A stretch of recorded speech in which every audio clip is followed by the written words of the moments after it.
eh,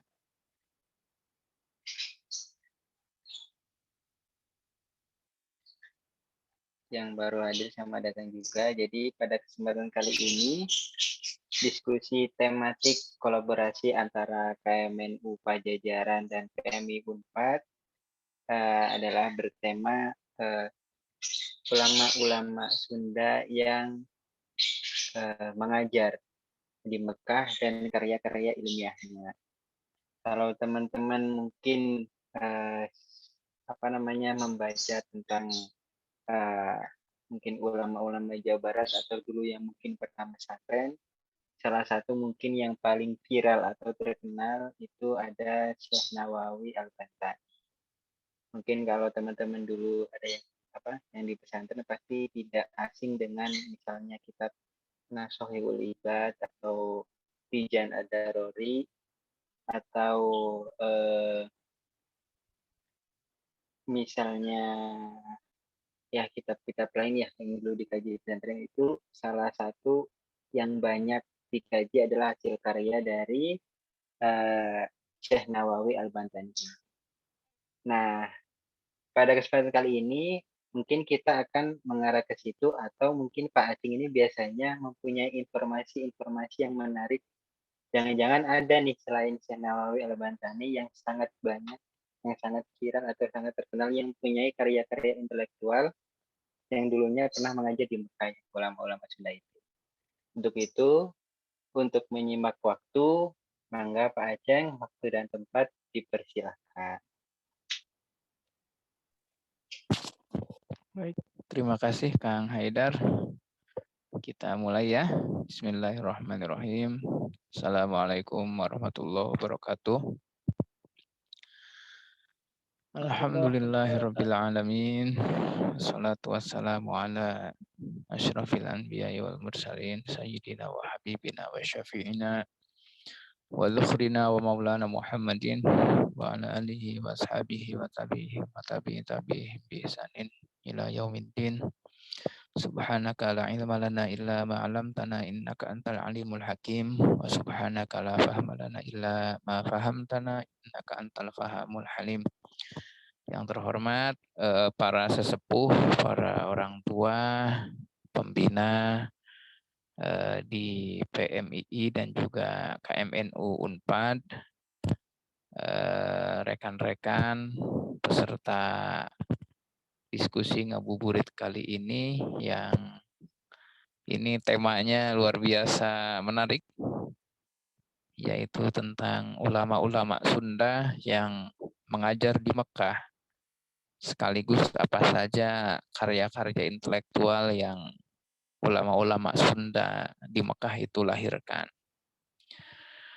Tadi Kang Haidar sempat menyinggung tentang keberadaan satu orang ulama yang sangat terkenal di dunia Islam, yang hingga saat ini karya-karya beliau itu masih diaji, masih diajarkan, masih dipelajari di beberapa institusi pendidikan Islam, bukan hanya di Indonesia, tetapi di Al-Azhar itu juga masih dipelajari. Di Yaman, di beberapa lembaga pendidikan Islam tradisional di sana juga masih dipelajari. Sosok ulama ini berasal dari Tanah Hara, dari Banten, yaitu Syekh Muhammad Nawawi bin Umar bin Arabi bin Abdul Aziz Al-Bantani Al-Jawi Summal Maki, atau yang dikenal dengan nama Syekh Nawawi Banten. Wafatnya tahun 1897. Syekh Nawawi ini itu menjadi kebanggaan bukan hanya oleh orang-orang Jawa Barat dan Banten di Tatar Sunda, tetapi juga menjadi kebanggaan dunia Islam. Karena Syekh Nawawi ini memiliki gelar yaitu Sayyidu Ulama Il-Hijaz, atau penghulu ulama Hijaz, Mekah, Madinah terbesar pada zamannya.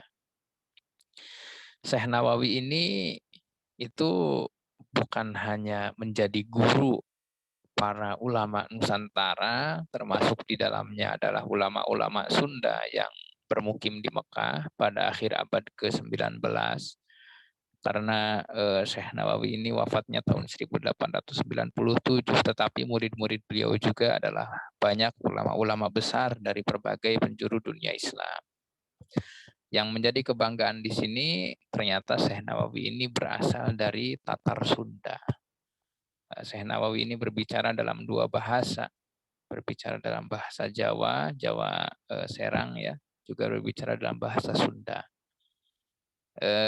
Tadi Kang Haidar sempat menyinggung, selain Syekh Nawawi Al-Bantani, kira-kira siapa lagi ulama-ulama Sunda yang pernah bermukim, mengajar di Mekah dan memiliki banyak karya? Jawabannya jauh, berabad-abad, beratus-ratus tahun sebelum Syekh Nawawi itu sudah tercatat dalam dokumen-dokumen sejarah. Ada beberapa ulama yang berasal dari Tatar Sunda yang telah bermukim di Mekah, lalu mengajar juga di sana. Sebagian ada yang kemudian memilih wafat di sana, dan sebagian ada yang kemudian memilih pulang ke tanah air dan wafat dikebumikan di Tatar Sunda. Kalau Syekh Nawawi ini itu satu di antara sekian banyak ulama Tatar Sunda. Murid-murid Syekh Nawawi itu tersebar banyak ya, bukan hanya dari Sunda, tetapi juga dari hampir seluruh wilayah Nusantara dan juga beberapa negara dari dunia Islam. Nah, di antara murid langsung Syekh Nawawi itu adalah Hadratus Syekh Kiai Haji Hasyim Asy'ari. Kiai Haji Hasyim Asy'ari itu pernah menangi, berjumpa, berguru langsung kepada Syekh Nawawi itu selama kurang lebih 5-6 tahun lamanya. 6 tahun kira-kira. Karena Kiai Haji Hasyim Asy'ari itu mulai mukim di Mekah, belajar dalam tempo yang lama, tahsilnya itu kan tahun 1891, sampai di sana itu tahun Syekh Nawawi wafat 1897, ya, artinya menjumpai Syekh Nawawi. Dan dalam biografi buku Syekh Nawawi yang ditulis pertama kalinya dalam bahasa Indonesia oleh satu orang sejarawan namanya Sayyid Haidar Dahlan, yang tak lain adalah murid daripada Kiai Hasyim Asy'ari, itu diceritakan di sana bahwa dalam jadwal pengajian Kiai Hasyim Asy'ari, yaitu kitab Fathul Qorib yang beliau baca setiap habis asar, nah itu Syekh Hasyim Asy'ari selalu banyak bercerita tentang bagaimana kenangan beliau dengan gurunya yang bernama Syekh Nawawi Al-Bantani ini, kebanggaan dunia Islam yang berasal dari Tatar Sunda. Jadi kita sebelum nanti lebih jauh tentang siapa saja ulama-ulama yang berasal dari Tatar Sunda ini sebagaimana kita maklumi itu ya wilayah bagian barat Pulau Jawa, yang sekarang itu adalah Provinsi Jawa Barat dan juga Provinsi Banten. Itu yang disebut Tatar Sunda, termasuk dulu wilayah Betawi, Jakarta itu termasuk wilayah Tatar Sunda, tetapi kemudian itu memiliki ciri khas kebudayaan sendiri, bahasa sendiri, sehingga akhirnya ya disendirikan Batavia atau Betawi ini, yang akhirnya Tatar Sunda ini ya wilayah Jawa Barat dan Banten ini. Bagaimana kita tahu bahwasannya Islam mulai berkembang di Tatar Sunda ini sejak masa Prawali Songo. Ini ditandai dalam beberapa babad atau hikayat, itu ada cerita seperti tokoh-tokoh yang disebut dan diidentifikasi dengan seperti Haji Purwa gitu ya, atau Syekh Kuro itu yang pada abad ke-15 tahun 1400-an.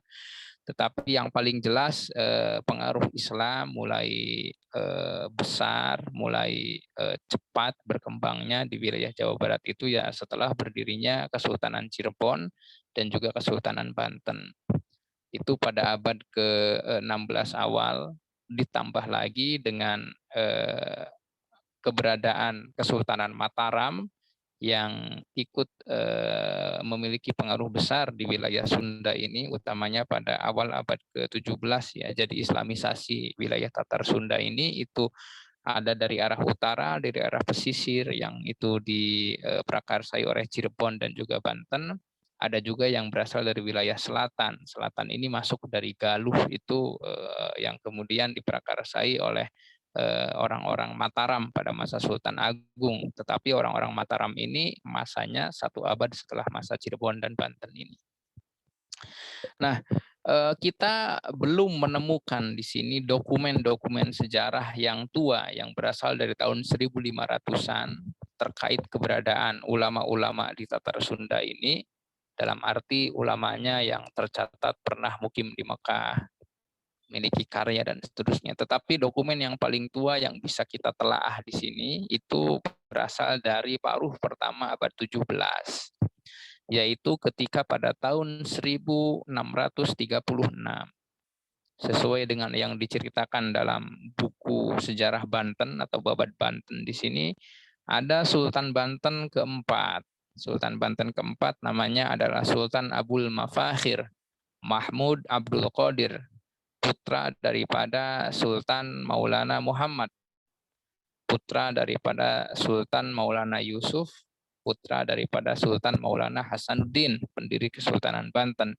Jadi cicitnya Sultan Maulana Hasanuddin, namanya Sultan Mahmud, gelarnya Abul Mafakhir Mahmud Abdul Qadir Al-Bantani, itu pada tahun 1636 mengirimkan 3 orang utusan ulama dari Banten untuk pergi ke Mekah. Pergi ke Mekah ini dengan tujuan satu, bertemu dengan penguasa Mekah pada saat itu yang bernama Syarif Zaid. Dan yang kedua itu bertemu dengan ulama sentral dunia Islam yang mengajar di Mekah yang bernama Syekh Muhammad Ali Ibni Allan. Nah, yang menarik di sini, Syekh Muhammad Ali bin Allan atau kita sebut itu Syekh Ibnu Allan, biar mudah ya, wafatnya tahun 1647. Itu adalah ulama terbesar pada zamannya yang mendapatkan julukan Ghazali Zamanihi atau Imam Ghazali pada zamannya. Karena saking banyaknya kitab yang beliau karang, saking luasnya keilmuan beliau, dan saking besarnya pengaruh beliau. Syekh Ibnu Allan di sini itu bertemu dengan 3 orang ulama utusan Kesultanan Banten ini, dan beliau secara khusus menuliskan 3 buah karya yang dipersembahkan untuk orang-orang Banten. Ibnu Allan ini perlu kita ketahui, di antara karya beliau yang terkenal diantaranya adalah kitab Dalilul Falihin, syarah terhadap kitab Riyadhus Shalihin. Lalu beliau juga Ibnu Allan memiliki karya Al-Futuhat Ar-Rabbaniyah, syarah terhadap Al-Azkar An-Nawawiyah. Nah, yang sampai sekarang masih dikaji luas di dunia Islam, karya Ibnu Allan yang tersisa ini itu adalah kitab Dalilul Falihin sebagai syarah daripada Riyadhus Shalihin. Nah, itu Ibnu Allan.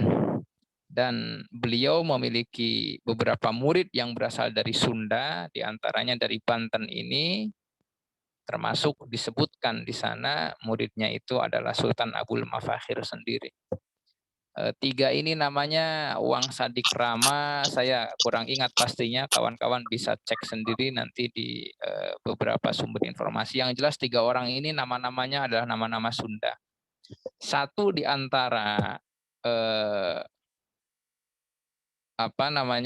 ulama ini yang diutus oleh Sultan Banten ke Mekah itu ada yang kemudian menjadi datuknya Kiai Ma'ruf Amin ya. Saya dapat cerita ini dari orang Banten. Ibnu Allan ini menulis 3 buah karya khusus untuk orang-orang Banten, orang-orang Sunda Banten ini. Yang pertama itu beliau menulis karya yang berjudul Al-Mawahib Ar-Rabbaniyah fi Jawabil As'ilah Al-Jawiyah. Dan ini menjadi kitab fatwa tertua Islam di Nusantara yang hingga saat ini berhasil ditemukan.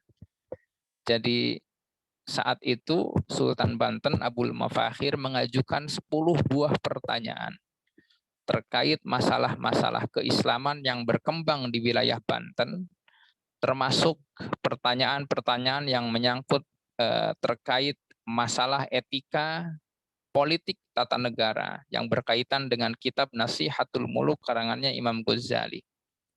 Dan yang menarik dalam kitab ini disebutkan bahwasannya Sultan Banten Abul Mafakhir itu Asy-Syafi'i wal Asy'ari. Jadi Islam ketika berkembang di Jawa Barat itu dulu adalah Islam ala Nahdlatul Ulama, saya katakan. Kenapa? Karena ya mazhab yang berkembang itu adalah Syafi'i, lalu akidah yang berkembang itu adalah Asy'ari, dan tasawuf yang berkembang itu adalah Ghazali. Ini merupakan ciri khas daripada identitas Ahlus Sunnah wal Jamaah atau Aswaja. Nah, jadi kalau ditanya orang Sunda dulu berislamnya seperti apa identitasnya, ya kita lacak saja di sumber-sumber tertulis yang masih berupa manuskrip itu, diantaranya itu adalah sumber-sumber yang berasal dari masa Sultan Banten keempat Abul Mafakhir, dengan jelas di sana Sultan Abul Mafakhir Abdul Qadir Al-Bantani Al-Jawi Asy-Syafi'i Al-Asy'ari. Nah, jadi identitas orang-orang Sunda Islamnya dulu itu adalah Islam Ahlus Sunnah wal Jamaah, yang hingga saat ini alhamdulillah itu masih dijaga, masih dilestarikan, masih diamalkan, masih diteruskan oleh kader-kader Jam'iyah Nahdlatul Ulama dan juga beberapa jam'iyah yang terafiliasi dengan Ahlus Sunnah wal Jamaah lainnya. Yang kedua, Syekh Ibnu Allan juga selain menulis kitab yang pertama tadi judulnya adalah Al-Mawahib Ar-Rabbaniyah fi Jawabil As'ilah Al-Jawiyah. Al-Jawiyah di sini maksudnya adalah Jawi dari Banten. Yang kedua, beliau juga menulis satu kitab lain berjudul Kashful Hijab fi Bayani Ara'isil Khamsatil Abwab. Kalau kitab pertama tadi diperuntukkan untuk menjawab 10 buah pertanyaan yang diajukan oleh Sultan Abul Mafakhir Al-Bantani, maka kitab kedua Kashful Hijab itu khusus ditulis oleh Ibnu Allan untuk menjawab permasalahan seputar tasawuf, utamanya yang berkaitan dengan konsep insan kamil dalam kitabnya Syekh Al-Jili, itu untuk putranya Sultan Abul Mafakhir, yaitu Pangeran Abul Ma'ali Ahmad bin Abul Mafakhir Mahmud Abdul Qadir. Nah, jadi Sultan Abul Mafakhir itu punya anak yang sayangnya wafatnya lebih dulu dari sang ayah, padahal beliau itu digadang-gadang untuk menjadi penerus daripada Abul Mafakhir ini, yaitu Abul Ma'ali Ahmad. Tetapi kemudian yang meneruskan ya cucunya, putranya Abul Ma'ali Ahmad, yaitu Abdul Fattah yang kemudian bergelar Sultan Ageng Hing Tirtayasa. Nah, itu menariknya bagi saya ternyata pada awal abad 17 ini menunjukkan wilayah Islam di Sunda, utamanya di Banten, itu sudah merupakan wilayah yang maju secara ekonomi, karena Banten adalah salah satu pelabuhan internasional terpenting di Nusantara saat itu. Yang kedua, itu kuat secara militer. Yang ketiga yang harus kita ingat, itu mapan secara tradisi intelektual Islam di sana. Hal ini membuktikan bahwasannya di Banten itu sudah berkembang ilmu-ilmu fikih mazhab Syafi'i tingkat tinggi. Dan yang kedua, ilmu tasawuf yang berkembang di Banten itu sampai pada tahap di kalangan para bangsawan Banten adalah tasawuf tingkat tinggi, yaitu kitab Insan Kamil karangannya Al-Jili, termasuk kitab At-Tuhfah Al-Mursalah tentang martabat 7 karangannya Syekh Muhammad bin Fadlullah Al-Burhanpuri. Nah, ini menunjukkan kalau Banten itu adalah salah satu pusat terpenting bagi persebaran sejarah pemikiran Islam di Nusantara yang berbasis di wilayah Sunda. Sayangnya memang kebesaran ini itu banyak dilupakan oleh orang-orang Sunda generasi berikutnya. Siapa yang tahu dari kita, orang-orang Sunda, bahwasannya dulu leluhur kita di Banten itu sudah berkirim surat berkorespondensi dengan ulama sentral dunia Islam yang berjuluk Ghazali Zamani.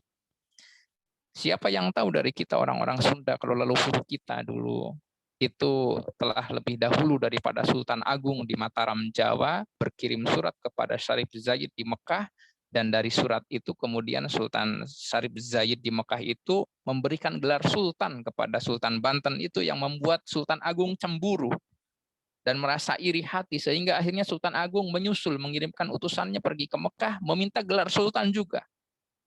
Nah, yang ketiga, siapa yang tahu dari kita anak-anak Sunda, orang Sunda, bahwasan leluhur kita di Kesultanan Banten dulu itu pernah beristifta kepada Ibnu Alan, dan Ibnu Alan khusus menuliskan kitab karangan untuk menjawab permasalahan yang berkembang di Tatar Sunda ini. Satu adalah Al-Mawahib Ar-Robbaniyah fi Jawabil Asilah Al-Jawiyah, yang kedua itu adalah Kasful Arois fi Bayani Kashful Hijab fi Bayani Aroisil Khamsati Abwab. Lalu yang ketiga, Syekh Ibnu Alan juga khusus menulis satu buah kitab syarah atas kitab Nasihatul Muluk yang khusus dihadiahkan untuk Sultan Banten saat itu, dan ini tampaknya menjadi satu-satunya naskah syarah Nasihatul Muluk yang ditulis Ibnu Alan yang ada di dunia. Judulnya adalah Al-Manhaj Al-Wadihus Suluk fi Syarah Nasihatil Muluk. Kitab Syarah Nasihatul Muluk ini saat ini tebalnya ada sekitar 400 halaman, ya besar sekali. Saya pernah melihat menjumpai manuskrip kitab ini di Perpustakaan Nasional Jakarta. Termasuk kitab Al-Mawahib Ar-Robbaniyah itu tersimpan juga di Perpustakaan Nasional Jakarta, dan salinannya ada di Leiden di Belanda.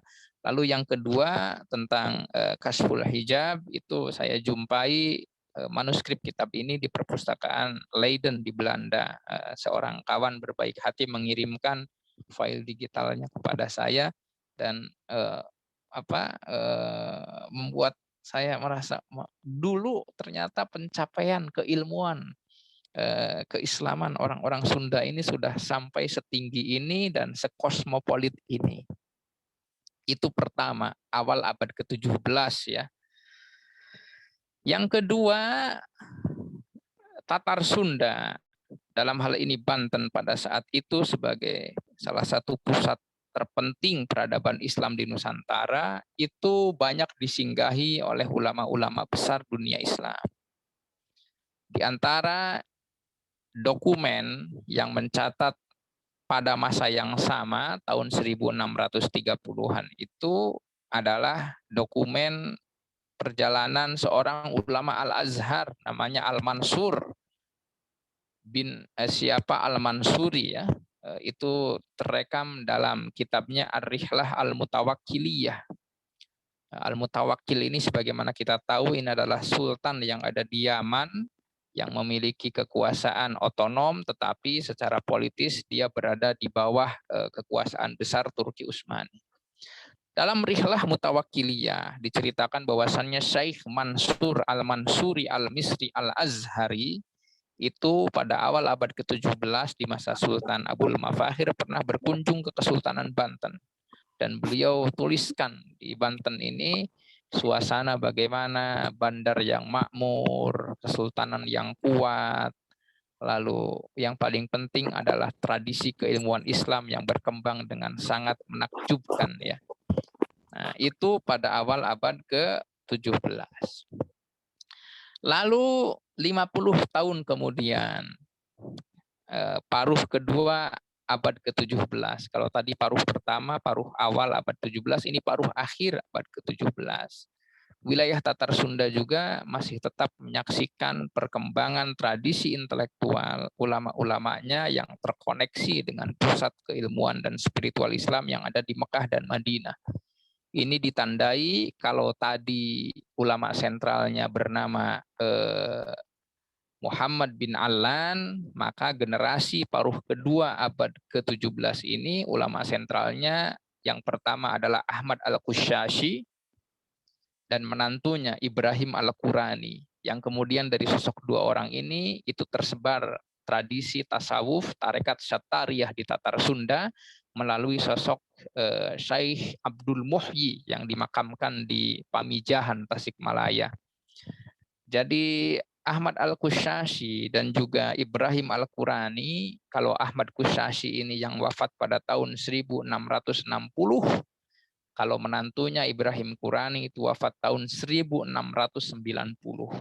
Itu memiliki banyak murid yang berasal dari Nusantara. Di antaranya adalah Syekh Abdul Rauf bin Ali As-Singkili, atau dikenal dengan Syekh Abdul Rauf Singkil dari Aceh. Beliau ini mufti Kesultanan Aceh dan menjadi ulama Nusantara pertama yang menulis kitab tafsir Al-Quran terlengkap dari juz 1 sampai 30. Tafsir ini dikasih judul Turjumanul Mustafid. Yang kedua, Abdul Rauf Singkil juga itu menulis kitab fikih muamalah mazhab Syafi'i terlengkap pertama di Nusantara yang berjudul Mir'atut Tullab fi al-muamalah bi syari'atil Malikil Wahhab, yang tak lain karya ini adalah adaptasi berbahasa Melayu aksara Arab atau Melayu Jawi dari kitab Fathul Wahhab karya Syekh Zakaria Al-Ansori. Yang kedua di antara murid Al-Qushasyi dan juga Al-Qurani, kalau yang pertama tadi adalah Abdul Rauf Singkil, wafatnya tahun 1693. Yang kedua adalah Syekh Yusuf At-Taj Al-Khalwati Al-Makassari, yang dikenal dengan Syekh Yusuf Makassar. Tetapi yang menarik di beberapa manuskrip nisbat beliau itu Al-Makassari Al-Bantani.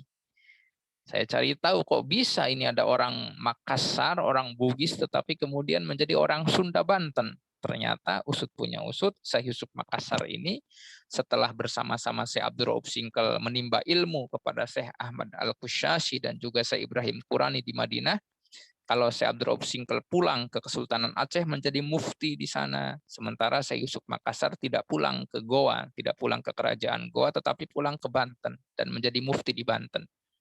Kenapa pulang ke Banten? Karena di Banten itu beliau adalah guru daripada Sultan Banten kelima, yaitu Sultan Abdul Fattah atau Ageng Tirtayasa. Jadi Sultan Ageng Tirtayasa itu satu adalah murid Syekh Yusuf Makassar, yang kedua mertua Syekh Yusuf Makassar.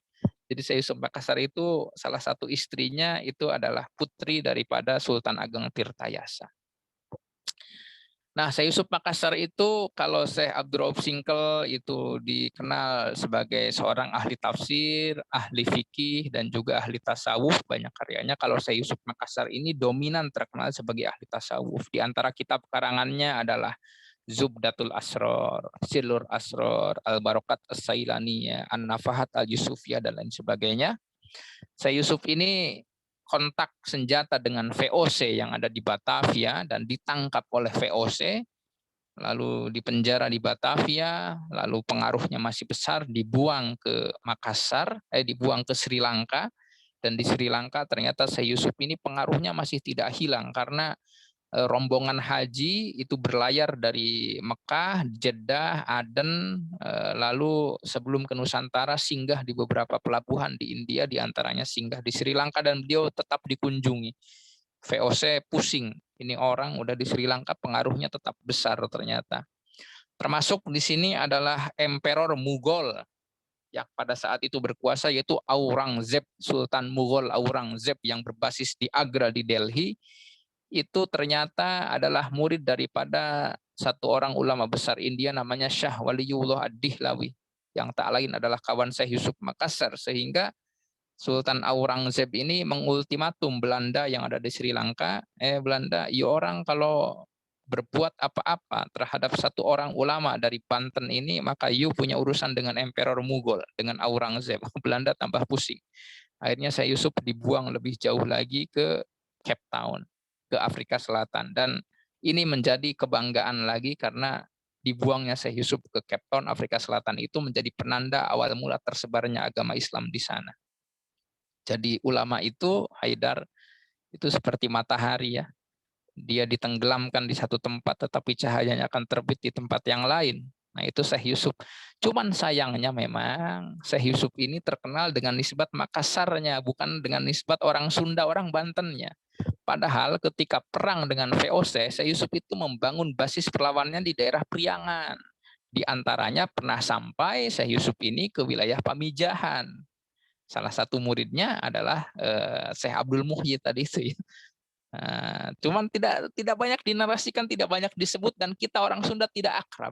Sehingga seolah-olah Syekh Yusuf ini orang Makassar, padahal di Makassar cuma numpang lahir aja beliau ini.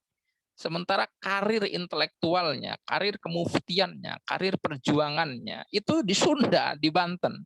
Nah, cuman lagi-lagi kita ini yang harus kita benahi bersama, bagaimana agar generasi milenial barudak Sunda itu tersadarkan pengetahuan dan juga mental sejarahnya kalau mereka itu adalah pewaris tokoh-tokoh besar perjuangan Islam ya, bukan pewarisnya Kabayan di sini.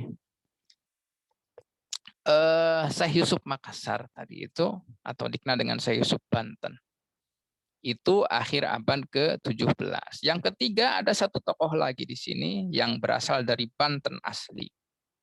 Namanya adalah Syekh Abdul Syakur bin Abdul Karim Al-Bantani. Itu yang juga murid Syekh Ibrahim Qurani dan Ahmad Kusyasi. Cuman bedanya kalau Abdul Rauf Singkel Aceh itu punya karya, Yusuf Makassar itu punya jejak karya, jejak perjuangan. Syekh Abdul Syakur ini itu jejaknya tidak sekuat, tidak sebanyak melimpah data-datanya dari dua tokoh kawan sebelumnya tadi itu.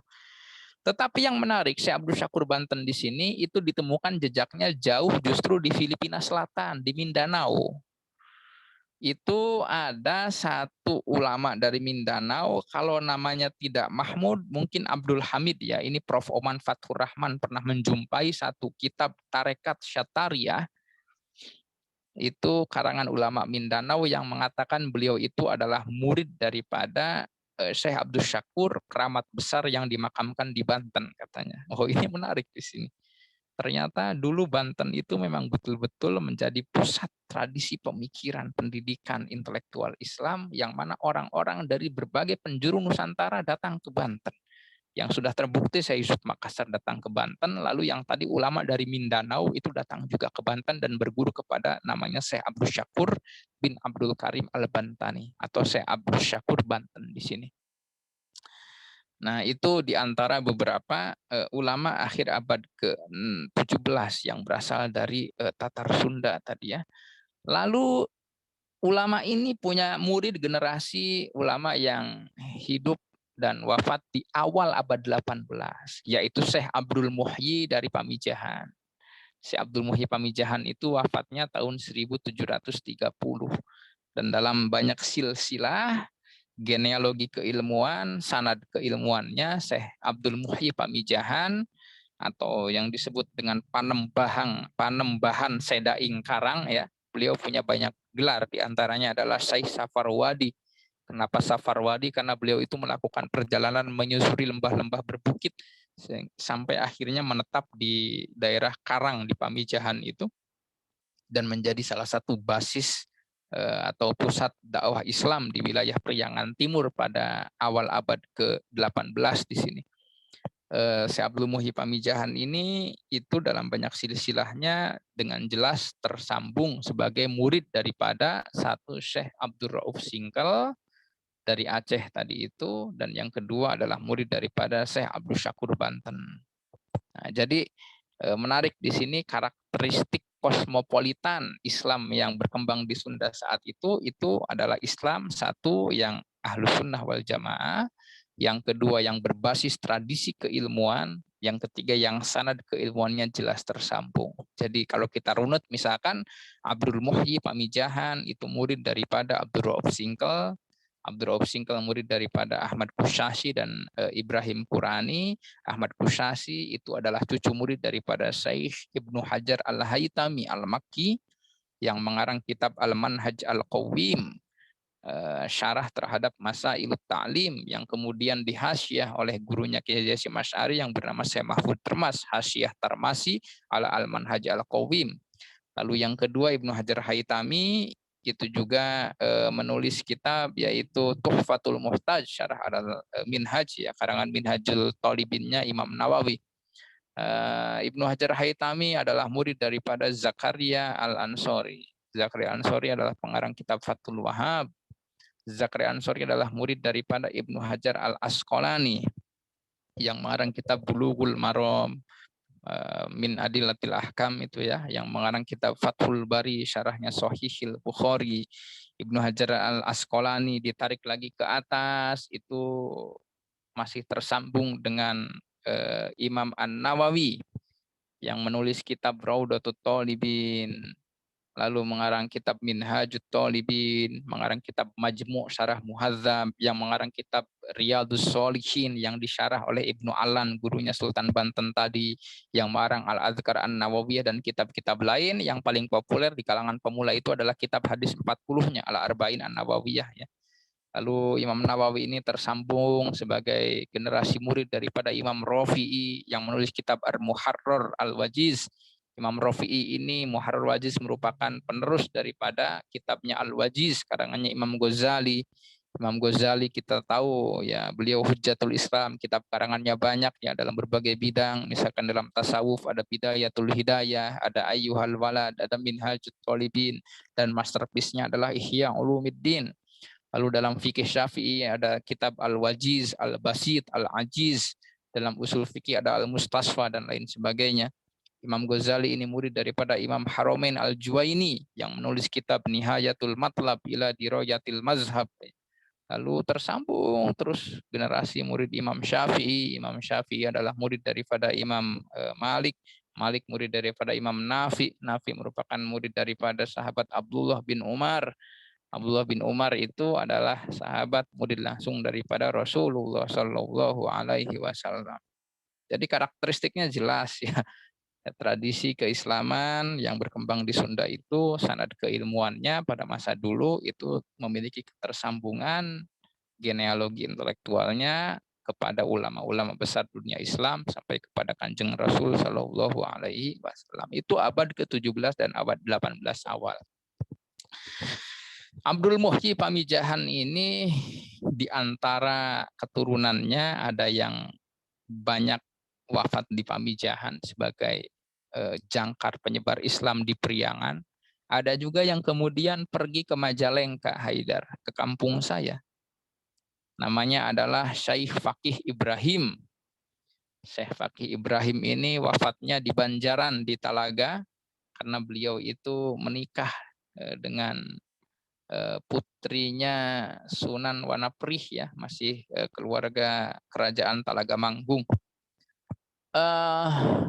Fakih Ibrahim ini tercatat dalam beberapa dokumen, di antara yang menulis tentang keberadaan sosok Fakih Ibrahim Majalengka, putra daripada Syekh Abdul Muhyi Pamijahan ini, itu adalah E.H. John, di sini A.H. John lah ya, enaknya.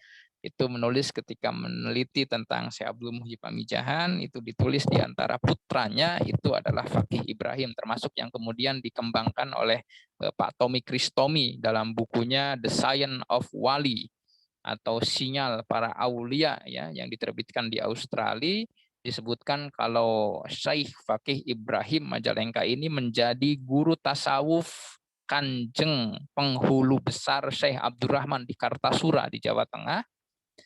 Nah, itu lama mengajar di Kartasura sampai akhirnya kembali dan memilih wafat di Majalengka di Banjaran, makamnya ada di Cimeong. Lalu di antara putra Fakih Ibrahim ini ada namanya adalah Kiai Nur Somad yang wafat di Lewi Munding, Majalengka. Di antara ulama dari Lewi Munding itu adalah Kiai Abdul Halim bin Kedung, wafat tahun 72 dan beliau menjadi satu-satunya pendiri Nahdlatul Ulama yang berasal dari orang Sunda, langsung di Surabaya, karena beliau ini adalah murid daripada Kiai Abdul Wahab Hasbullah. Nah, itu abad ke-18 yang terkoneksi dengan Mekah. Ada juga yang wafat pada paruh terakhir abad 18, namanya adalah Syekh Abdullah bin Abdul Qohar. Beliau berasal dari Cianjur, tetapi kemudian wafatnya di Banten. Beliau lama tinggal di Mekah dan banyak meninggalkan karya. Ketika belajar di Mekah itu diantaranya adalah kitab Manasikul Haji, tentang manasik haji dalam bahasa Arab, tapi ya bukan dalam bahasa Sunda. Lalu yang kedua adalah kitab judulnya Fathul Muluk, dan ada banyak lain kitab karya beliau. Beliau itu hidup pada masa Sultan Syifa Zainul Ashikin, salah satu sultan Banten lain yang juga memiliki perhatian terhadap tradisi intelektual dan tradisi keilmuan. Nah, yang menarik Abdullah bin Abdul Qahar ini adalah sosok yang ayahnya adalah orang Cianjur di sini, tetapi kemudian beliau menjadi ulama di Banten. Ini menunjukkan kalau dulu antara wilayah Banten pesisir dengan wilayah Cianjur di Priangan, di pedalaman itu saling terkoneksi jaringan keilmuannya. Nah, jadi Banten ulamanya banyak, Priangan juga ulamanya banyak, dan antar satu wilayah dengan yang lain ini saling terkoneksi. Tadi disebutkan ya, ada di Banten, ada yang dari Tasik, Pamijan, ada dari Majalengka, ada yang dari Cianjur. Nah, itu pada abad ke-18. Lalu pada abad ke-19, kita kenal lagi misalkan di antara ulama-ulama Sunda yang jejaknya tercatat, pernah bermukim di Mekah dan memiliki beberapa karya, itu adalah namanya Raden Hasan Cianjur. Raden Hasan Cianjur ini itu murid daripada Syekh Abdullah, yang tak lain adalah murid daripada Syekh Khalid Al-Baghdadi, yang pertama kali membawa tradisi tarekat Naqsyabandiyah Khalidiyah ke Sunda, itu ya beliau. Raden Hasan Cianjur, beliau ini adalah penghulu besar Cianjur, lama mukim di Mekah, lalu menjadi penghulu besar Cianjur, tetapi wafatnya di Singapura beliau ini. Nah, makamnya ada di Singapura ya. Dan beliau ini kawan dekat dengan namanya Syekh Ismail Al-Minangkabawi, yang merupakan syekh besar tarekat Naqsyabandiyah Khalidiyah di Nusantara, utamanya di Minangkabau. Nah, itu juga awal abad ke-19. Lalu datanglah generasi berikutnya, yaitu ulama-ulama Sunda pada abad ke-19 akhir yang tadi disebutkan oleh Haidar. Di antaranya adalah Syekh Nawawi Banten.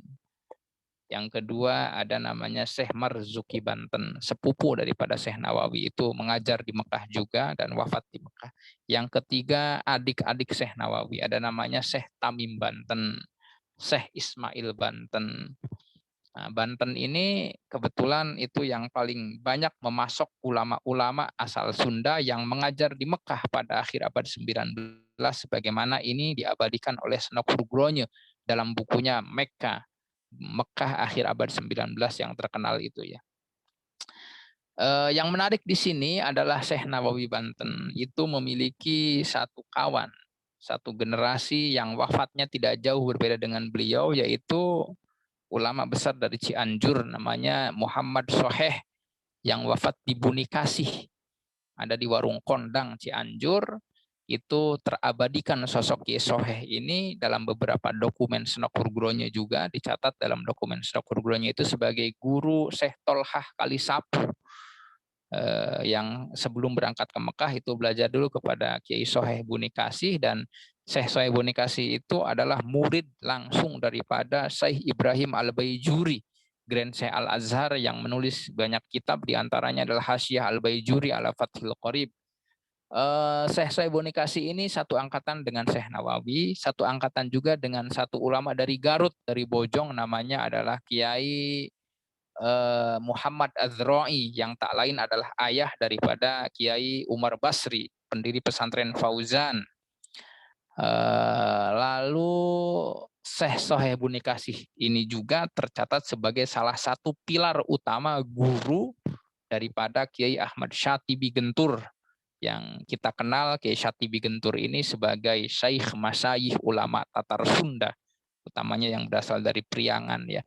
Sayangnya memang berbeda dengan Syekh Nawawi yang punya limpahan banyak karya, Syekh Soheh Bunikasih Cianjur ini kita masih belum menemukan karya beliau. Nah, ini di antara tugas para santri saat ini, selain kita punya kewajiban untuk bagaimana mengkaji biografi mereka, jejak intelektual mereka, ulama-ulama, kita itu juga punya kewajiban dan tanggung jawab untuk mencari karya-karya mereka. Agar apa? Agar nanti generasi setelah kita itu tidak terkena racun pemikiran yang mengatakan kalau ulama-ulama Nusantara zaman dulu itu adalah mitos. Karena ini sudah banyak didengungkan, Haidar ya. Ada yang berani mengatakan Wali Songo itu mitos. Wali Songo itu mengada-ngada, tokoh fiktif nggak ada, itu cuma diciptakan saja, dibikinkan makamnya, direkayasa biar orang-orang pada datang ke sana. Ini kan nggak betul ya. Dan yang model seperti ini itu di Jawa Barat, di Tatar Sunda, perkembangan afiliasi ideologi terhadap saudara-saudara kita yang berpikir seperti ini itu tidak sedikit ya.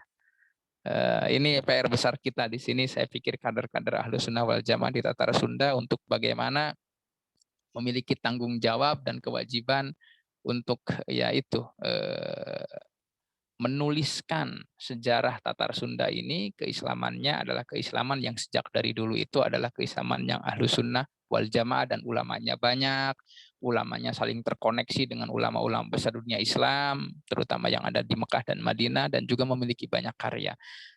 Terakhir saya pikir karena ini sudah jam 4 lewat ya, langsung saja, generasi Syekh Nawawi Banten itu ada 2 ulama Sunda yang mengajar di Mekah sezaman dengan Syekh Nawawi.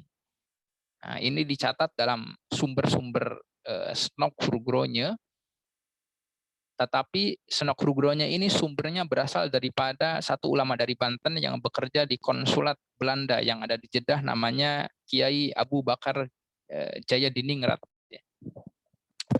Itu dikatakan yang sezaman dengan Syekh Nawawi Banten. Ada ulama dari Priangan yang mengajar di Mekah pada tahun 1880 sampai 1885.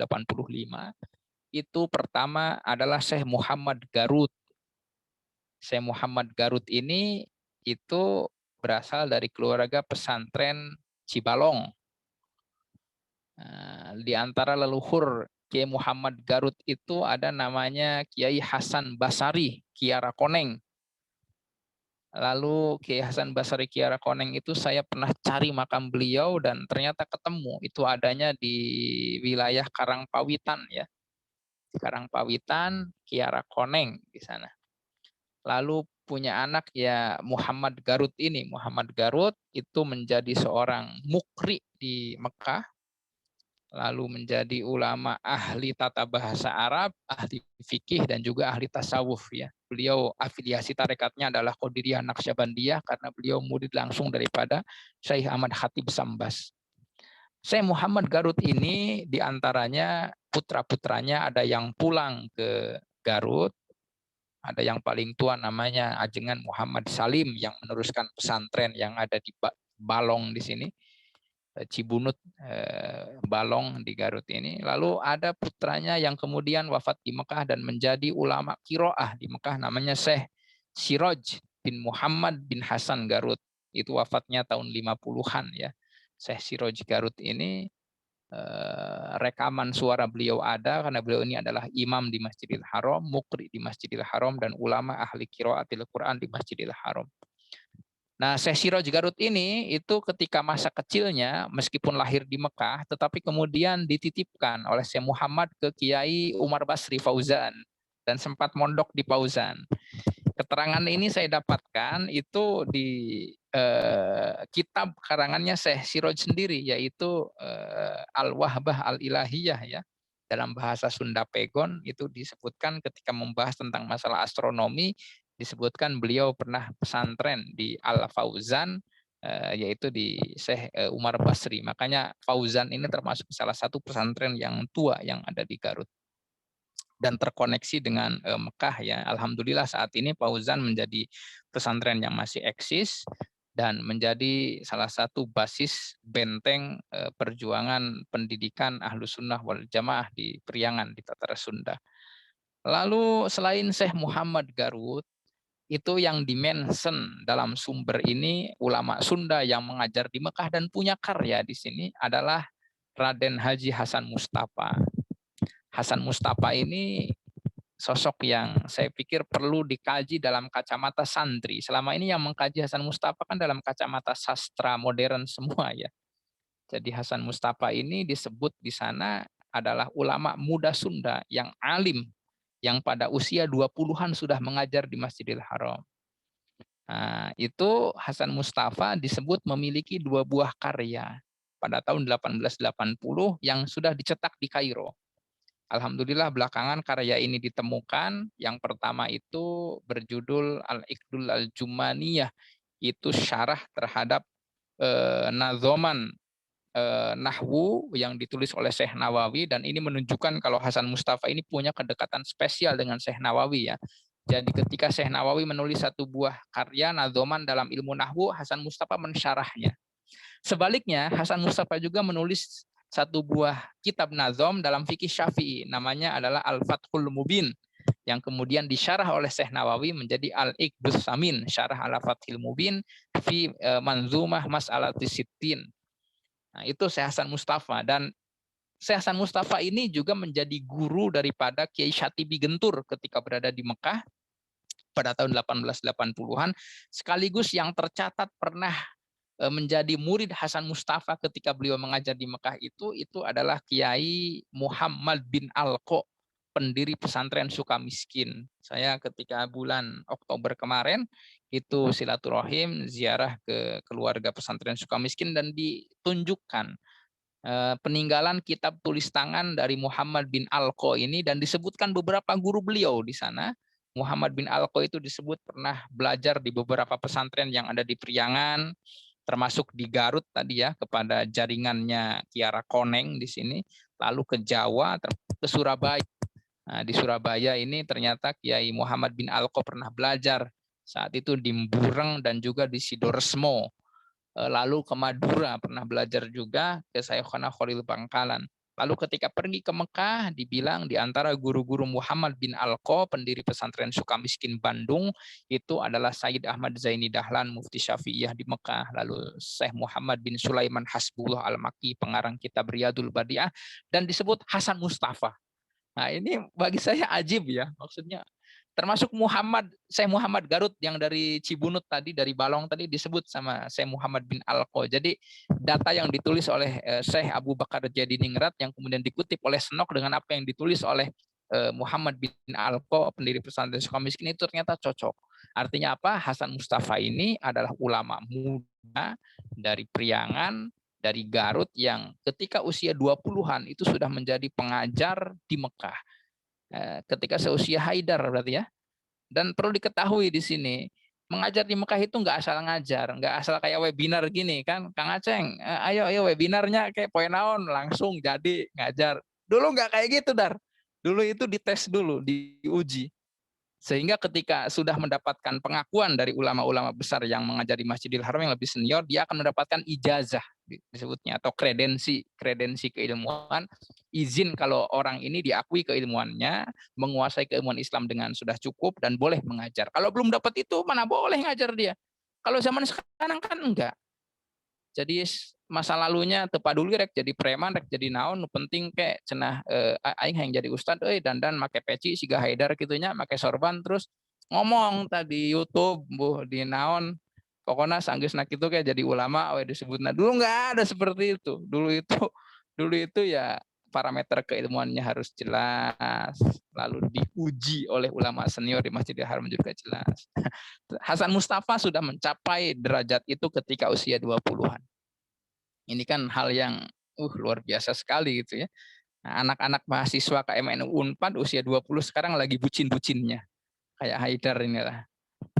Nah, bucin, masih jomblo. Aduh, aku gimana ini Pak Aceng?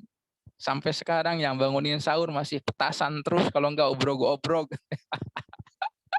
Dulu Hasan Mustafa sudah menulis karya, dicetak di Kairo, mengajar di Masjidil Haram. Tetapi yang menarik di sini adalah memang ketika pulang ke tanah air, Hasan Mustafa di sini itu tidak memilih karir sebagai ulama pesantren, sebagaimana kebanyakan ulama-ulama Sunda yang dulu pernah mukim di Mekah, lalu pulang itu kan menjadi ajengan ya. Tetapi Hasan Mustafa lebih berijtihad, memilih pilihan hidup. Beliau berada dekat di lingkaran kekuasaan kolonial ya. Beliau pernah menjadi penghulu di Aceh, lalu penghulu besar di Bandung, dan juga menjadi informan, kolaborator, dan juga kawan dekat daripada Senok Rubronyo dan juga pejabat-pejabat kolonial lain. Dan ketika setelah pulang ke Sunda, Hasan Mustafa lebih dikenal sosoknya sebagai pembaharu sastra Sunda modern dengan karya-karya dangdingnya, meneruskan kiprah yang sebelumnya itu digagas oleh Raden Muhammad Musa dari Garut yang disebut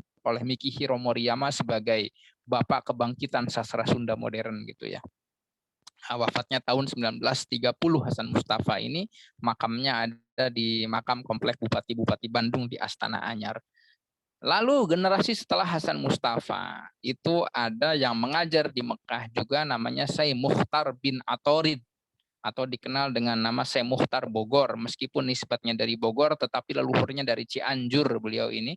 Masih dari Trah Arya Wiratanu Datar ya, dari dalam Cikundul dan masih dalam keluarga Bupati-Bupati Cianjur, artinya Menak Priangan kalau bahasanya Bu Nina Herlina Lubis itu. Syekh Mukhtar itu wafatnya 1930. Itu satu generasi dengan Syekh Mahfud Termas. Dan dalam beberapa kitab biografi berbahasa Arab, Syekh Mukhtar itu disebut sebagai guru langsung juga daripada Kiai Hasyim Asy'ari, Kiai Wahab Hasbullah, termasuk ulama-ulama Sunda generasi abad 20 itu yang pernah lama mukim di Mekah itu adalah murid Syekh Mukhtar. Di antaranya adalah Kiai Raden Muhammad Nuh Cianjur, ayah daripada Kiai Haji Abdullah bin Nuh. Nah, itu dalam beberapa karya disebutkan karya beliau kalau beliau itu adalah murid daripada Syekh Mukhtar Bogor yang juga masih terhitung sebagai paman beliau. Lalu di antara muridnya yang dari Tatar Sunda, Syekh Mukhtar itu adalah Ki Ahmad Sanusi, Sukabumi, Gunung Puyuh, itu pendiri Al-Ittihadul Islamiyah, termasuk pendiri PUI ya, Persatuan Umat Islam. Nah, termasuk di antaranya adalah Ki Abdul Halim di sini, itu yang juga murid daripada Syekh Mukhtar Bogor. Artinya Syekh Mukhtar Bogor ini itu kita bisa sebut sebagai mahaguru ulama Sunda yang mengajar di Mekah pada awal abad ke-20. Kitab karangannya banyak Syekh Mukhtar itu, ada yang ditulis dalam bahasa Arab, ada yang ditulis dalam bahasa Melayu, ada yang ditulis dalam bahasa Sunda. Dan yang menarik di sini adalah karya-karya Syekh Mukhtar itu adalah karya bahasa Sunda pertama. Ulama yang menulis kitab berbahasa Sunda pertama yang dicetak di Mekah dan di Kairo. Ini saya pikir bukan hanya menulis asal nulis ya, tetapi Syekh Mukhtar itu dengan menulis karya-karya berbahasa Sunda pegon di Kairo, di Mekah dan dicetak di Mekah lalu di Kairo di Timur Tengah, itu ingin menjadikan bahasa Sunda sebagai bahasa intelektual dunia Islam yang itu tersebar literatur Sunda pegon ini di pusat tradisi spiritual dan intelektual dunia Islam yaitu di Timur Tengah, di Mekah dan di Kairo. Nah, sayangnya Syekh Mukhtar ini memang tidak memiliki putra laki-laki yang meneruskan karir beliau, itu menantunya namanya Syekh Ahyan juga dari Bogor, itu wafatnya tahun 50-an ya. Itu mungkin Haidar saya pikir tentang ulama-ulama Sunda di Mekah dan juga karya-karya intelektual beliau-beliau, termasuk di sini adalah jaringan intelektual yang terhubung antara ulama-ulama Sunda dengan ulama-ulama Nusantara lainnya dan juga ulama-ulama Timur Tengah. Nah, cuman ada satu yang harus kita ingat di sini bahwasannya Mekah Madinah sebagai pusat spiritual dan intelektual dunia Islam itu sebelum tahun 1925 itu identitas ideologinya adalah Ahlus Sunnah wal Jamaah. Tetapi ketika tahun 25 Mekah Madinah jatuh ke pihak kerajaan Najd yang afiliasi ideologinya Wahabi, dan sejak saat itu hingga sekarang identitas ideologi Mekah Madinah itu ya terafiliasi dengan ideologi resmi kerajaan Najd yang kemudian berubah menjadi kerajaan Saudi Arabia sejak tahun 32 ya. Nah, hingga saat ini, dan sejak saat itu semakin minim ulama-ulama Sunda yang bermukim di Mekah, mengajar di Mekah, menulis karya di Mekah termasuk hingga saat ini. Nah, itu mungkin yang bisa disampaikan ya, Haidar, juga kawan-kawan PMII dan juga KMNU Unpad terkait leluhur kita, para ulama-ulama kita, para ajengan Sunda yang mengajar di Mekah dan juga karya-karya intelektual mereka yang ditulis baik di tanah air, di Tatar Sunda atau ditulis di Mekah, baik yang kemudian tersebar di Mekah seperti karyanya Syekh Mukhtar atau yang tersebar di Tatar Sunda seperti karyanya Kiai Nuh Cianjur, Kiai Sanusi Sukabumi, Kiai Ahmad Syatibi Gentur dan lain sebagainya. Nah, nanti kita bisa kembangkanlah di sesi komentar dan tanya jawab. Demikian, terima kasih, hatur nuhun Kang Haidar, mudah-mudahan ada manfaatnya dan mohon maaf atas segala kekurangan. Wallahul muwaffiq ila aqwamit thoriq. Wassalamualaikum warahmatullahi taala wabarakatuh. Waalaikumsalam warahmatullahi wabarakatuh. Mohon Pak Aceh sudah memberikan banyak sekali ilmu-ilmu baru dengan pengetahuan-pengetahuan baru tentang ulama-ulama atau ya ulama-ulama di Darat Sunda ini. Kan kayaknya saya sendiri lebih hafal, kalau sekarang lebih hafal ulama-ulama Sunda daripada ulama-ulama di Jawa Timur kayaknya. Oke teman-teman semua, tadi sudah disampaikan oleh Pak Aceng tentang eh, apa namanya, ya nama-nama atau sama karya-karya ulama-ulama yang tersebar di tataran Sunda ini. Misalnya ada Nawawi Al-Bantani tadi disampaikan, kemudian juga ada Syekh Abul Mafahir yang apa namanya juga tadi di Banten tadi pun Syekh Ibnu Allah juga, kemudian di Cianjur ada apa namanya tadi Raden Hasan Cianjur dan lain sebagainya, banyak sekali kalau dicatat saya sampai bingung bacanya. Untung direkam ya sama panitianya. Untuk teman-teman semuanya yang mau bertanya boleh silakan tentang materi pada sore hari ini sambil menunggu waktu berbuka puasa. Mangga dipersilahkan, barangkali ada yang mau ditanyakan. Wah, ini banyak juga nih yang bergabung. Ada dari regional Bandung Raya, ada Mampu KMN UPI, Kang Teddy, Ilojin Sumping, Teh Naila, dan lain-lain. Mangga, barangkali ada yang mau bertanya.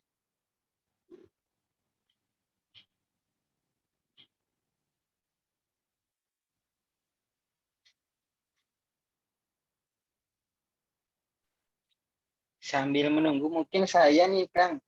Pak Aceh mau nanya. Tadi kan Mangga. Ulah di gero Bapak tuh jadi ngerasa kolot Kang Teddy. mau nanya nih, ya Kang. Tadi kan disebutkan salah satu sumber yang menjadi rujukan misalnya tentang informasi-informasi ulama yang ulama Sunda yang menjadi Mekah, ada ilmuwan dari Belanda kalau nggak salah namanya Snok Gurgronya ya Pak Aceh ya, Kang Aceh.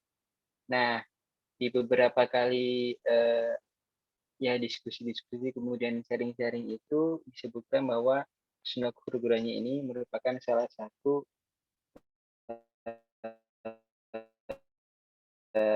apa salah satu ulama atau salah satu pelaku yang mengajarkan tentang apa gerakan-gerakan Islam Puritan, kemudian yang melahirkan ya golongan-golongan minhum lah. Nah, ingin ini kalau menurut pandangan apa namanya Kang Aceh, kira-kira informasi itu apa namanya menurut Kang Aceh gimana gitu. Kemudian kalau itu betul, gimana kita cara mengambil sesuatu, gimana cara memisahkan, oh ini yang tidak boleh saya ambil dari beliau, ini yang sekiranya bisa bermanfaat gitu. Mungkin begitu.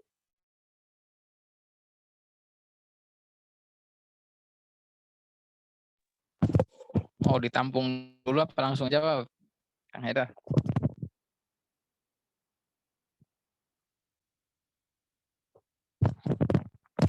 Waduh, Kang Haidar kayaknya sinyalnya empot-empotan ini Kang Tirmizi ya.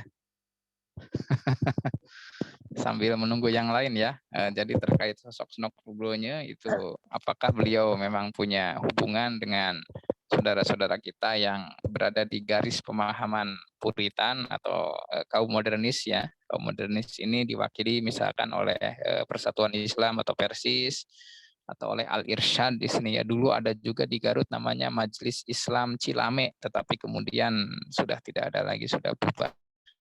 Saya pikir perdebatan intelektual, perdebatan pemikiran kalangan kaum tua atau kalangan kiai-kiai Ahlus Sunnah wal Jamaah, ulama-ulama dari kaum muda atau kaum Puritan ini, itu biarlah jadi masa lalu dan kita ambil ibroh dan hikmahnya, yaitu itu menjadi warisan pemikiran yang harus kita pedoman bagi saat ini, apa masalah-masalah yang dulu diperdebatkan, apakah hingga saat ini masih diperdebatkan juga padahal dulu sudah diselesaikan, kan begitu ya. Karena jangan sampai masalahnya itu berulang-ulang terus dari zaman jebot sampai zaman sekarang, itu masalahnya itu ziarah kubur bid'ah, kunut bid'ah, usoli bid'ah, muludan bid'ah. Dari dulu kok nggak berubah-ubah gitu loh. Perdebatan itu guru ya. Yang jelas Senok itu sebagai penasehat kolonial Hindia Belanda itu belum punya hubungan dengan Indonesia.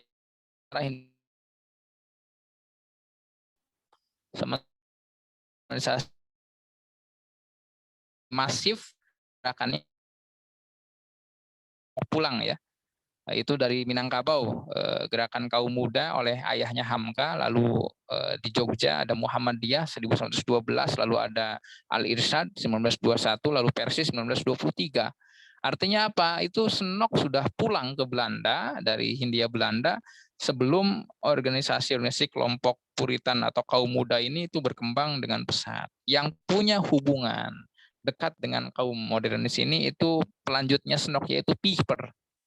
Nah, Piper ini Anda bisa baca di karyanya itu Fragmenta Islamika, itu dekat sekali dengan beberapa tokoh-tokoh kaum modernis ya, diantaranya dengan Ahmad Surkati, termasuk ya beliau inilah dekat dengan beberapa tokoh-tokoh intelektual muda Muslim yang saat itu memang terafiliasi dengan gerakan kaum muda di sini, gerakan kaum modernis di sini.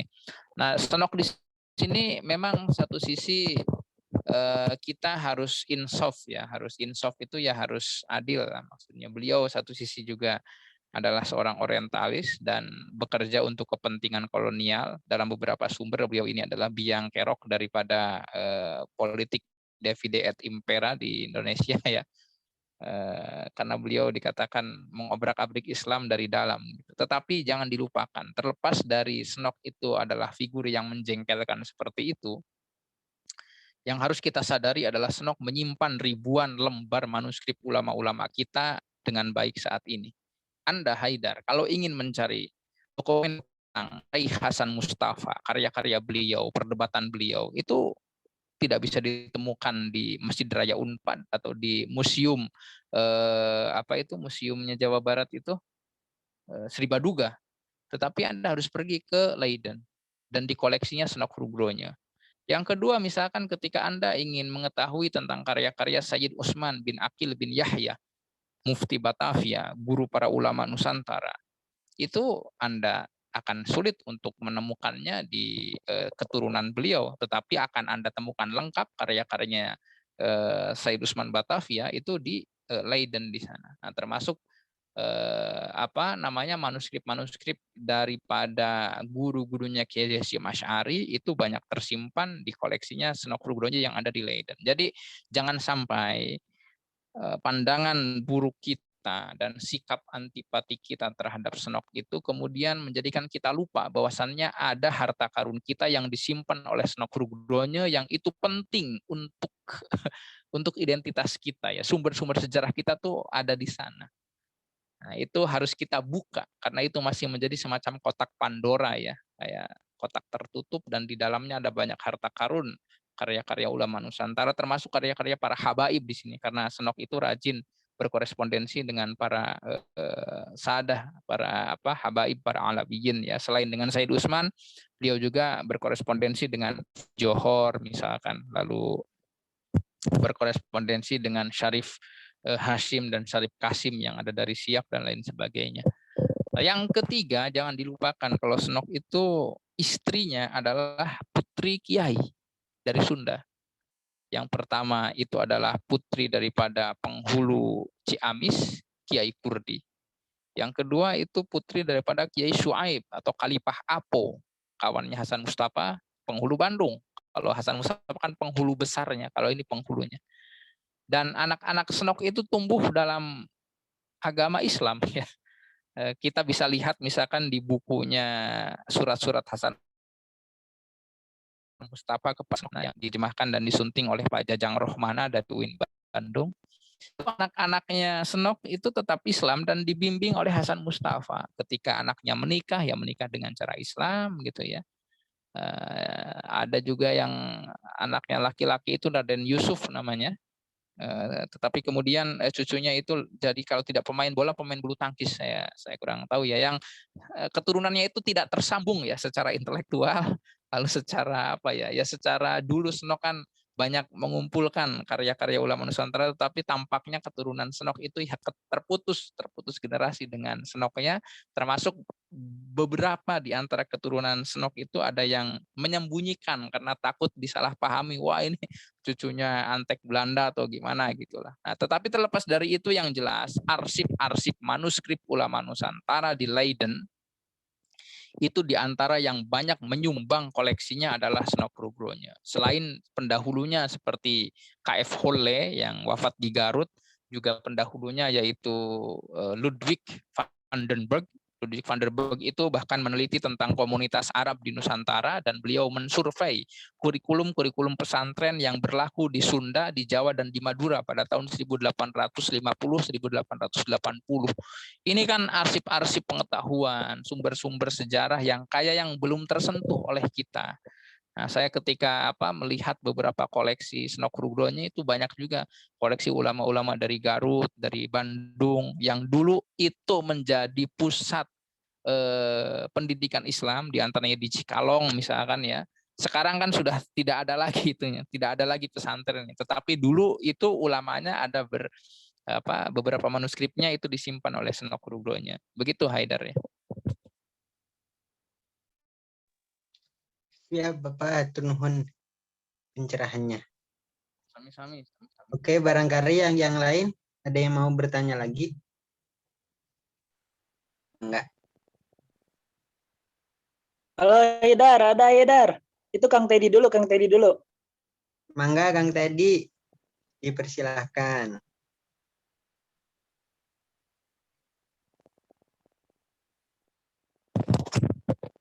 Mana suara nanti ini bersuara tidak ada berbicara nggak ada suara, sama kayak nangis nggak ada air mata kayak Haidar.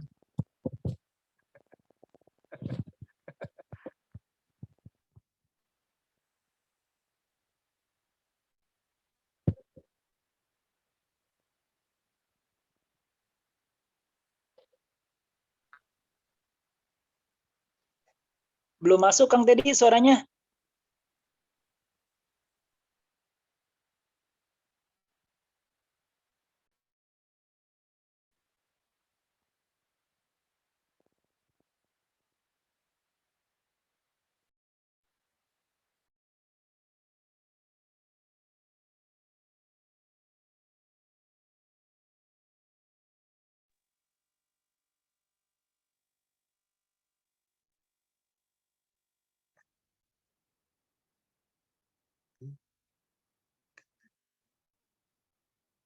Belum kedengeran Kang Teddy suaranya.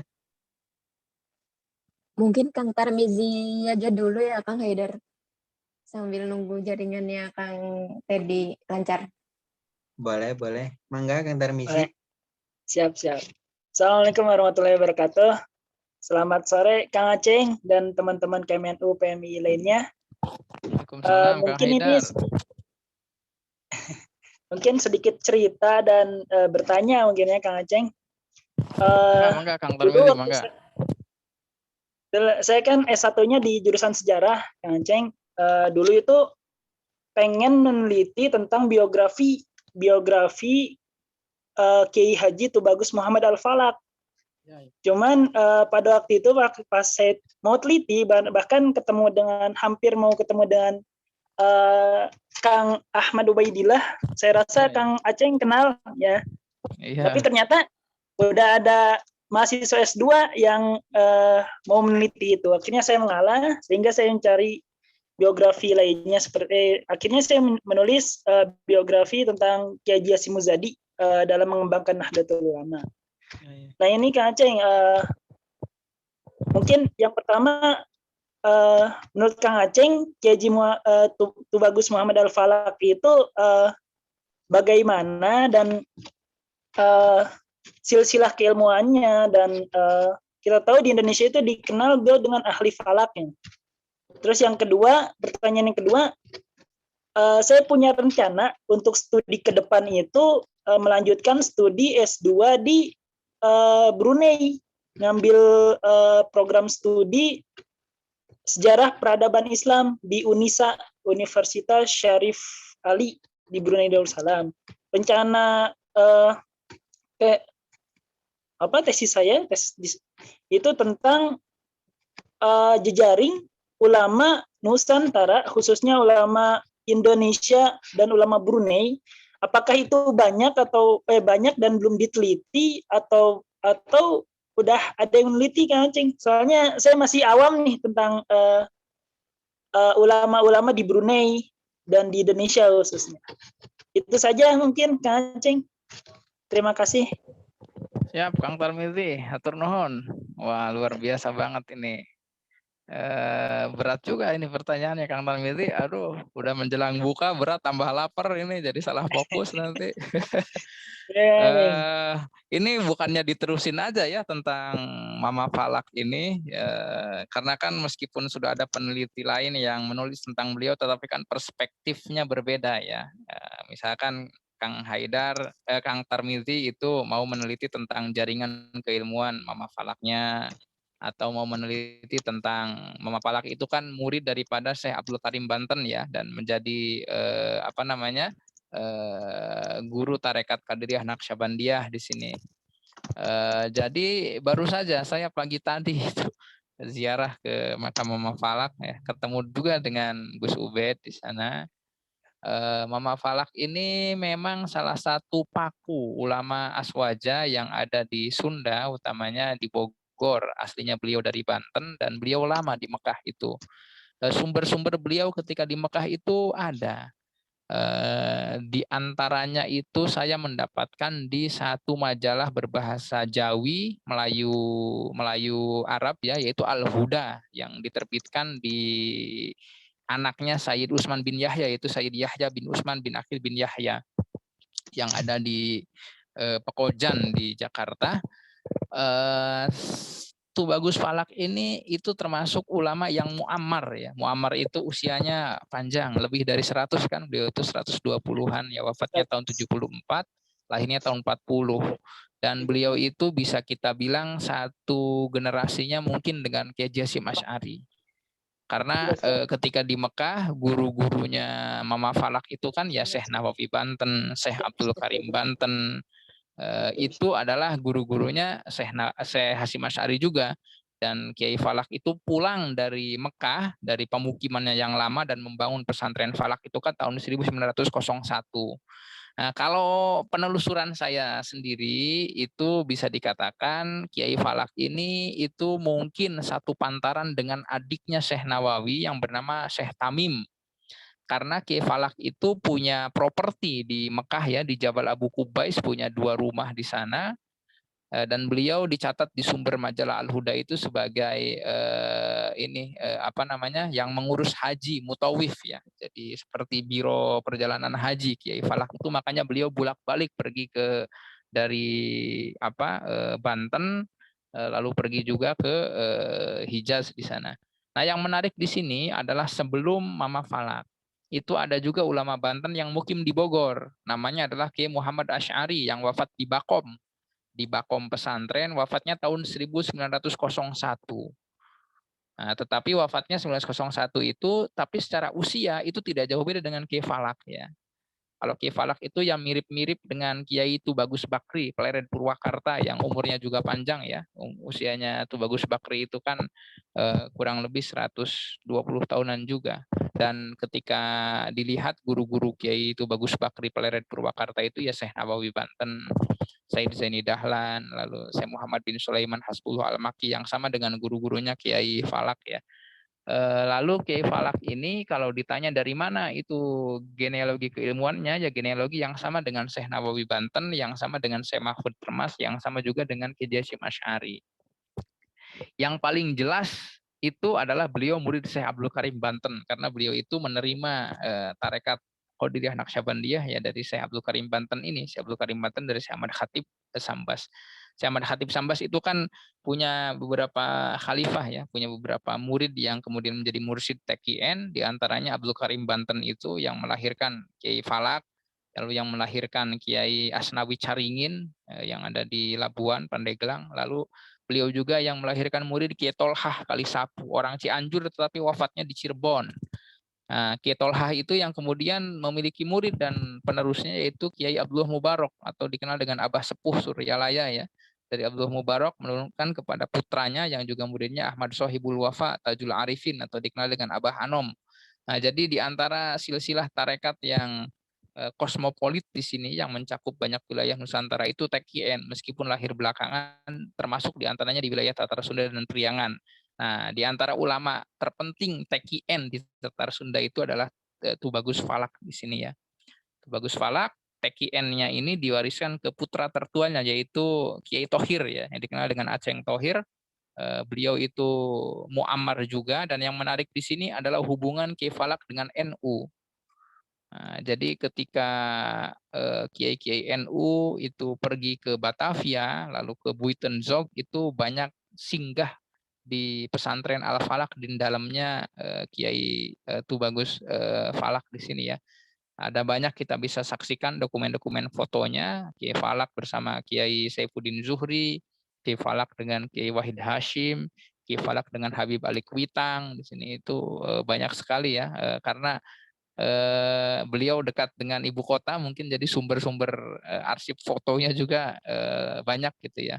Nah itu sayang Kang Tirmidzi ya, tapi ya gimana, orang sudah juga ya. Lalu yang kedua tentang jaringan ulama Brunei dan Indonesia itu sangat erat sekali, karena Brunei ini ada hubungan juga dengan Melangi, Kiai Nur Iman. Di antara turunan Kiai Nur Iman Melangi itu yang kemudian putra-putranya ditangkepin Belanda karena menjadi tulang punggung perjuangan pasukan Diponegoro.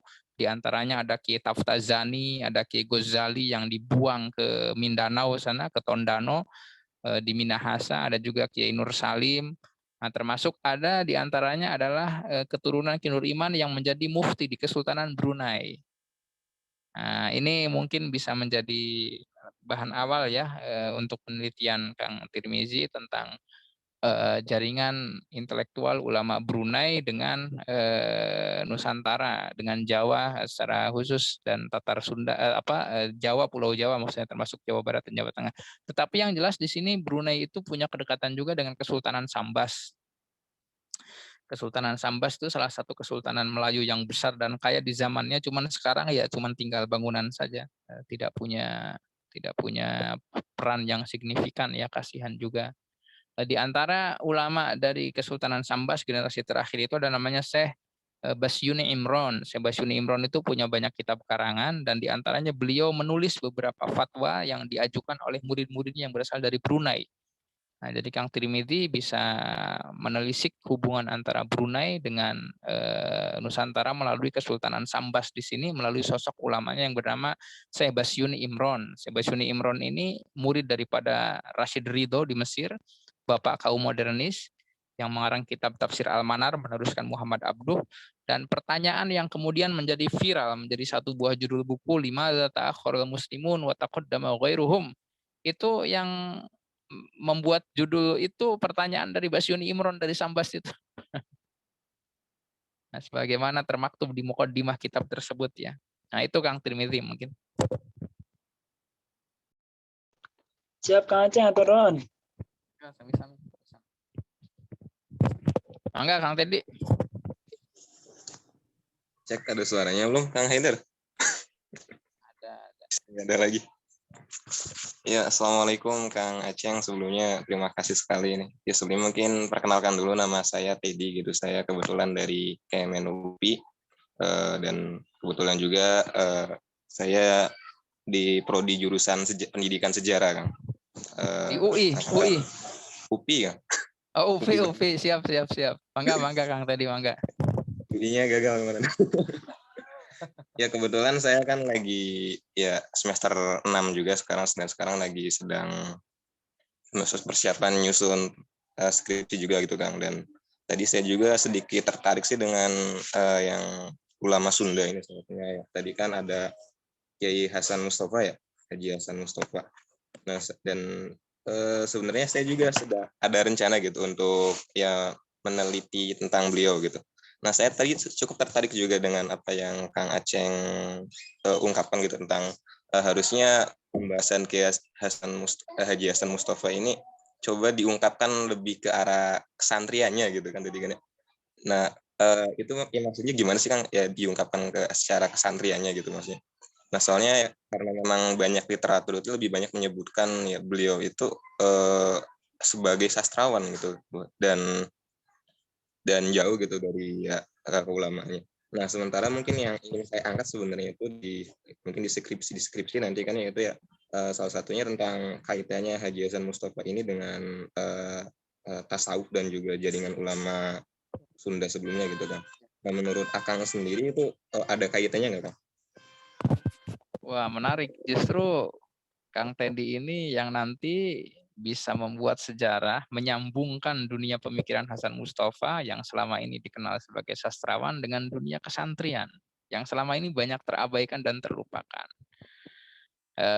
Yang jelas jejak kesantrian Hasan Mustafa itu kan ditulis oleh beliau sendiri dalam salah satu karyanya yang Aji Wiwitan Pusaka itu ya. Aji Wiwitan Pustaka atau Pusaka saya lupa.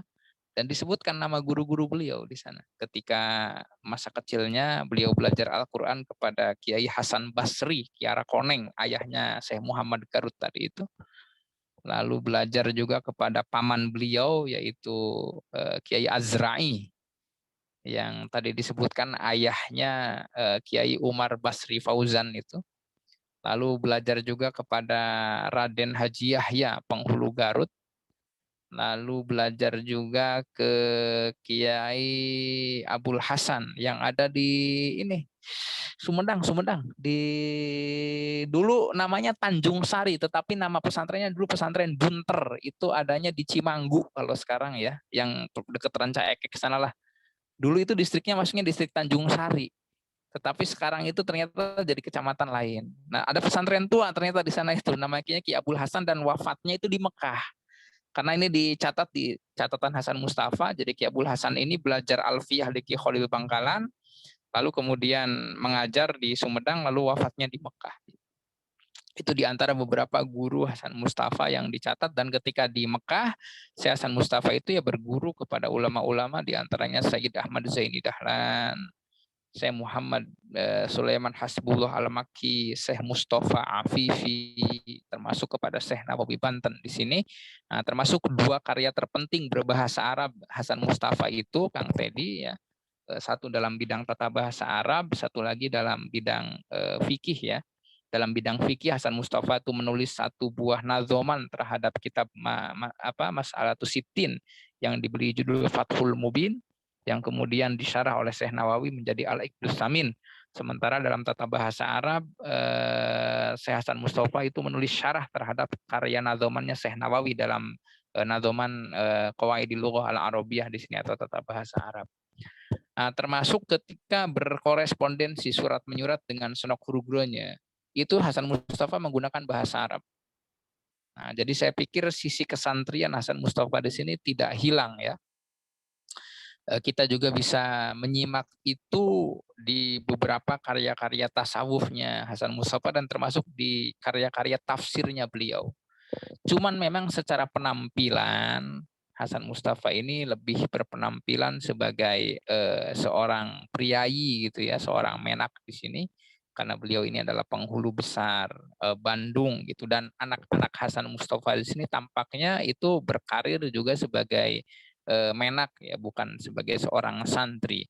Nah, di sini saya pikir menarik kalau misalkan Kang Teddy itu berhasil mengungkap sisi kesantrian Hasan Mustafa dan juga jaringan keilmuannya. Tadi ada banyak guru-guru Hasan Mustafa yang hanya disebutkan namanya, tetapi siapa beliau-beliau, karya-karyanya apa, perannya seperti apa, makamnya di mana, lalu ke atasnya itu guru-gurunya siapa, itu kan banyak belum terkaji. Nah, saya pikir di sini Kang Teddy bisa memulai itu ya, dan misalkan di antara ulama-ulama Sunda yang memention nama Hasan Mustafa sebagai guru beliau ketika di Mekah, itu jelas di antaranya adalah Kiai Ahmad Syatibi Gentur Itu ada di satu manakib Faidatul Muhtaj yang ditulis oleh cucunya Ki Gentur. Itu disebutkan Hasan Mustafa sebagai guru daripada Ki Syatibi Gentur. Yang kedua ya Kiai Muhammad bin Alqos Sukamiskin tadi itu ya, itu menyebutkan nama Hasan Mustafa sebagai guru beliau ketika berada di Mekah. Nah, di sini saya pikir bukan berarti disembunyikan sisi kesantrian Hasan Mustafa itu, tetapi itu saya pikir keterbatasan peneliti-peneliti yang memang tidak punya latar belakang santri sehingga tidak bisa menjangkau dunia kesantrian Hasan Mustafa. Mereka yang bisa menjangkaunya dunia kesusastraannya saja. Nah, giliran sekarang tugas santri itu menulis dan mengungkap sisi kesantrian Hasan Mustafa itu sendiri. Nah, diantaranya Kang Teddy di sini toh. Nah, saya pikir itu harus diteruskan ya Kang Teddy nanti penelitian tentang katakanlah alam pesantren, dunia santri atau jaringan keilmuan atau genealogi intelektual Hasan Mustafa yang memang belum banyak terungkap itu. Itu kalau misalkan bisa itu nanti akan menjadi sumber rujukan yang luar biasa ya. Jadi tentang dunia kesantrian Hasan Mustafa yang terlupakan di sini. Jadi jaringan intelektual dan karya-karya beliau yang ditulis dalam bahasa Arab di sini. Itu Kang Teddy. Oh iya Kang, siap. Insya Allah lah Kang. Turun-turun Kang Aceh. Enggak, sami-sami. Oke, teman-teman semua, peserta kajian tematik pada sore hari ini berhubung waktu sudah menunjukkan hampir pukul 5, pukul 17. Sedangkan pasti ada teman-teman yang mungkin menyiapkan buka puasa, mungkin disuruh beli es sama ibunya, dan lain sebagainya. Begitu, mungkin lebih baiknya kita akhiri dulu diskusi kita pada sore hari ini. Mungkin nanti bisa kita sambung lagi di lain waktu. Nah, untuk yang terakhir barangkali Kang Aceng punya pesan-pesan atau apa namanya closing statement lah, jangan ada anak KMNU ini gimana? Ya, ini pesan buat saya pribadi dan buat kita semua. Kita ini jangan sampai menjadi generasi yang durhaka. Durhaka karena kita mengabaikan dan tidak memperhatikan sejarah ulama-ulama di Tatar Sunda kita, tidak memperhatikan dan mengabaikan karya-karya pemikiran yang sudah beliau-beliau tulis, karena bagaimanapun kita tidak mungkin bisa menjadi dan mengenal agama Islam seperti sekarang ini kalau bukan karena jasa-jasa leluhur para ulama Sunda kita terdahulu ini. Dan menjadi hak kewajiban kita di sini adalah kita bagaimana berkhidmah terhadap kiprah beliau-beliau, berkhidmah menuliskan sejarah beliau-beliau, berkhidmah menuliskan dan merawat karya-karya intelektual yang beliau wariskan itu. Itu saja Kang Haidar. Terima kasih ya sudah diajak ini ngabuburit bersama di acara ini. Mudah-mudahan semuanya sehat dan bermanfaat ini. Kurang lebihnya mohon maaf Kang Haidar. Assalamualaikum. Waalaikumsalam. Amin, amin. Oke, teman-teman semua, yang paling terakhir kita ada sesi foto bersama nih buat kenang-kenangan. Ayo tuh dibuka kameranya. Yang lain ada Teh Fudla, Teh Alma, Teh Fitha, Kang Fauzan, Teh Farah.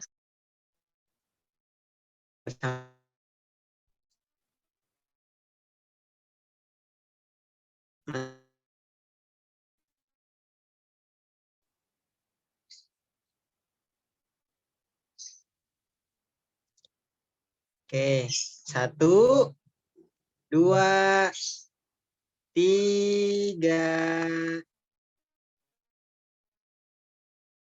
1, 2, 3. Sip. Hatur nuhun semuanya, sekali lagi terima kasih banyak. Hatur nuhun. Saya izin pamit ya. Sehat-sehat semuanya. Siap, Bang. Assalamualaikum. Waalaikumsalam. Terima kasih sudah membersamai kajian tematik pada sore hari ini. Saya Haidar Maulana Wardana. yang bertugas sebagai moderator pada sore hari ini. Mohon pamit undur diri dulu. Allahul muwaffiq ila aqwamit thoriq. Assalamualaikum warahmatullahi wabarakatuh. Barangkali mau ngobrol-ngobrol, mangga dipersilahkan. Saya mah maunya buka. Gitu. Waalaikumsalam warahmatullahi wabarakatuh. Makasih. Iya. Makasih Kang Haidar, makasih semuanya. Yuk, sama-sama. Pamit live duluan ya.